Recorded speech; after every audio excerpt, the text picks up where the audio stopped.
off here once again, and what you and I are going to do is we are going to see exactly how truthful Dr. Fauci is being in reference to this congressional committee basically testifying in front of them, so to say. Now, keep in mind, these are some of the most brilliant minds in the world, politician-wise, diplomats, medical professionals, so on and so forth. But nobody caught this, which is kind of like the important reason why it's very, very vital to understand data. So when someone says something and exudes incredible confidence in what they're stating, you can go, hey, wait a second, that's not entirely true. And nobody caught this. So let us proceed, and you and I shall. The less developed world that is unable to do any of the things that you've been promoting. Do you have any second thoughts? Are you willing to look at the data that countries that did very little actually have a lower death rate than the United States? You know, Senator, I'd be happy at a different time to sit down and go over detail. You've said a lot of different things. You've compared us to Sweden, and there are a lot of differences. And you said, well, you know, there are a lot of differences between Sweden, but compare Sweden's death rate to other comparable Scandinavian countries. All right. Now, before I proceed, you have to think about this. You're talking a virus, and they're talking about nationality. Now, there could be a lot of other confounding factors involved, but first thing Dr. Fauci is stating that you can't compare Scandinavian countries to other European countries or countries in the Northern Hemisphere. Now, you could think, well, longitude, latitude, so on and so forth, but that hasn't been extrapolated in any of the data. All right, so why the reference towards, oh, the coronavirus is weak against the Scandinavians? Think about that. What does that have to do with anything? But it's a great ploy in distracting the individual who is quizzing him. To proceed as follows. It's worse. So I don't think... Let's back it up a little bit. Here we go. This is going to be a half-truth, and I think you're going to understand why in a second. Here we go. Scandinavian countries. It's worse. So I don't think it's appropriate to compare Sweden with us. So what is he saying here? Think about this one more time. But compare Sweden's death rate to other comparable Scandinavian countries. It's worse. All right. Keep in mind the date. September 23rd, 2020. Says it with wonderful confidence and exudes that diplomatic flair. But is it truthful? Let us break it down. Once again, we are going to look into the analysis of what Fauci's statements. And you're probably going to recognize there are a lot of half-truths here. So let us begin. I'm going to start running our cells here, or executing them, I should say, for those who want to see exactly how this is progressing. Now, keep in mind, we are going to see exactly how these Scandinavian countries compare. Again, to think about it too, I'm trying to... Now, obviously, the coronavirus itself can have certain vulnerabilities in certain ethnic groups, but for example, that is often easily mitigated with nutritional supplementation, especially knowing the correlations between vitamin D intake and absorption and coronavirus susceptibility, as well as zinc and selenium. Now, if you think about it too, on the same note, is here, you know, even the president to Fauci, they're all taking vitamin D, vitamin C, so on and so forth, to reduce their risk of the virus itself. Yet, to everyone else, mask and distance. And it would be nice if they just said, hey, you know what? If you're from a poor neighborhood or whatever it is, we are going to get you these nutrients, whether we have a special drink, like a shake or whatever. It says, hey, we're going to boost your vitamin D, your selenium and zinc levels. And I think the latest study, vitamin D, reduced the risk of infection of coronavirus by 54%. We're going to review that on Tuesday. But let us proceed as follows. Here are our Scandinavian countries, which have super strengths against coronavirus. Iceland, Denmark, Norway, Sweden, and Finland, according to Dr. Fauci. And again, there's a little bit of confounding and bias involved in there. That's initiated. We are going to continue initiating our frames. Here we go. Boom, boom, boom. First one. The first one would make Dr. Fauci seem right. And this is a bar chart. Here we go. Now, this starts from the very first date of basically the pandemic and continues all the way through. Now, keep in mind, Sweden knew they wanted to take a brunt of the virus in the very beginning. Tragically so. But however, though, Fauci, if looked at this one-dimensional, now looking at the whole together solid situational awareness, he could say he's correct. But it's not the whole story. To proceed as follows. All right, next one. New death smooth per million. All right, this is what happened. Now think of the bias here. Here is Sweden. Real high impact in the beginning. Now, who else had a high impact in the beginning that he praised? New York. Now, think about that. Why would Dr. Fauci eviscerate Sweden for allowing to maximize its people's freedom and enjoyment even in the face of peril? Yet New York had draconian measures, locked people down, economic damage beyond that of just COVID itself, and possibly lost his life from depression and other factors I don't want to talk about, from people not seen in the hospital, not getting a cancer diagnosis, and so on and so forth. So there's a lot of collateral damage when it comes to pandemic mitigation or pandemic lockdowns. Sweden decided just to go through it, and look what happened. This is the way it went for them. Why admire New York for being so harsh and trying to ignore Sweden? That's a bias. But to proceed as follows. All right, next one, we are going to go to new cases smooth per million from the start of the pandemic. Now look at this. This is interesting data-wise. Look at Iceland. Whoa! That kind of blows the fact that basically Scandinavian necessarily has, or Scandinavian countries have, or Scandinavian nationalities, with all due respect to the great Scandinavians, had some sort of enhanced resistance. Because look at that. It just skyrocketed. And then it just dropped. It could be from testing issues, so on and so forth, whatever the confounding or what's involved, and then it begins to rise again. But here is Sweden. No, it is not surpassing the other Scandinavian countries, at least as far as new cases per million. Now we're going to basically take a sliver of that date from September 1st, 2020 to October, let's go about the 2nd or 3rd. Now keep in mind, there were a lot of brilliant minds in that congressional testimony or whatever it is. No one raised their hand and said, hey, wait a second, that's not entirely true. You're not representing the data appropriately.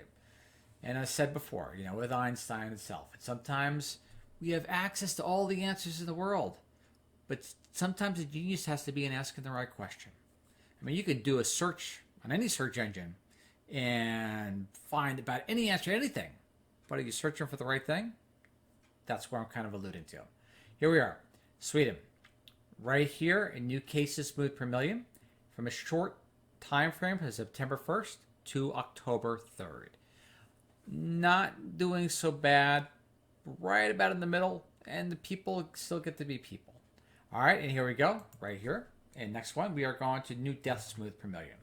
This is Fauci's claim. Now here we are. You could say that's September 22nd, September 23rd, but regardless that we're kind of splitting hairs, because look at the whole factor here.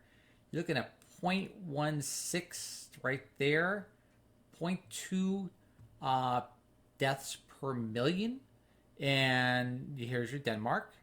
You'll see how when we look at the bar chart, it looks like slivers. I mean, when we have this major close-up, yeah, it looks bigger. And look at Iceland. Now, here's the weird part about it. You see that in Iceland? Look at that. It's like a flat line. No deaths. Now, that's the weird part. Check this out. We go back up to here. Look at that. Look at the new cases smooth per million. Everyone looked like they got it. And then the cases began to raise again. They began to get sick again. Yet, the lethality of the virus itself is intriguing. That is information that needs to be researched beyond that. Now, you think the people in Iceland will be rushing to go get a vaccine? No. Including that with a lot of other parts of the known world, too. All right, and then we're going to go to the next one. This is the bar chart. Here we are. And look at this. New cases moved per million. Now we're looking at the exact same date range from September 1st to October 3rd. And even though you see this in death per million, when you look at it like this, one-dimensional, once again, going to the very top, it basically alludes to a totally different story in reference to the outcome. And those interested in numbers, there's the numbers, if you could read that as follows. All right, now we're going to go to the next phase here, and this is the world data we looked at before. I'm going to scroll down because you already saw this. Saw it.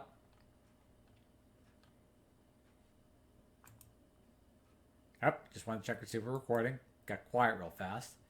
All right, here's the data from prior. And yep, Kendall Tao still ran, everything else. And here we are. Now look at this. This goes to the basically hypothesis that the virus is increasing in its transmissibility. Like, I don't want to say like a common cold, that tends to be a sore point with a lot of people. But look at this. But yet, on a global scale, the new deaths per million look like they appear to be declining. But we're still increasing our pandemic mitigation strategies on this and not this.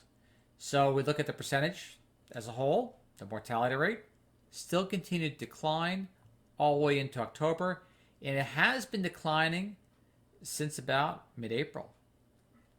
But yet, most of our pandemic strategies have been not changed since mid-April. Yet somehow, through correlation, we're assuming we're successful. That's why we're looking at the other parts of the world. And keep in mind, these areas here have population densities far greater than that of New York City. That's why I included Singapore in there. Yet they did far, far better without the extent of the draconian lockdowns of places like New York and as well as California. To proceed as follows, here we are. Great Britain, which you know is having a massive problem with lockdowns right now. And with our date right there, it's October. United States, still not doing something right compared to the rest of the world. And here we are with Sweden right there in the middle. Singapore, population density, we have to include it. And look at Taiwan. Taiwan is just, it is the x-axis, period. And yet we should be sending an army of epidemiologists over there to find out what's going on. Is it something they're eating? Is it from honeysuckle because of microRNA? Is it from quercetin or quercetin, which tends to have an inhibition effect on the SARS-CoV-2 virus? Just go there, find out. This is an amazing result in the midst of a global pandemic. You think they're going to be rushing for a vaccine? I don't think they even know the world has coronavirus. All right, South Korea, very minor, still just the same. Now we're going to deaths per million. All right, I'm not even to the bottom yet. You already know what this one is.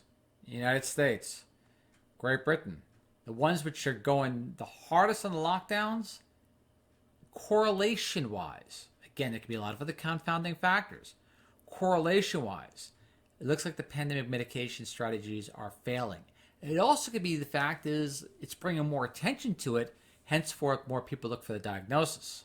Instead of having influenza, it must be coronavirus. All right, now let's look at Japan. Think of the Japan also as well too. We all seen their subway systems and so on and so forth. People packed in left and right. Think about that. Think hard about that. South Korea, Singapore. I must have dropped off the graph there. It's being blinded by Taiwan, which Taiwan is always a star in reference to pandemic mitigation. Sweden, again, these are new deaths per million. Still doing better than the ones that Fauci was praising, or I should say Dr. Fauci. I'm trying to be respectful. And so on and so forth. Now we look at the bar chart as stated. And we're looking at, I think, did I make the death? Yeah, I made the date range the same as from here, September to October. Tells a very different story. Look at that bar chart. Even in cases, we almost don't even see Taiwan at the bottom of the bar chart. But the United States, this is cases per million. This is comparing apples to apples. Wow.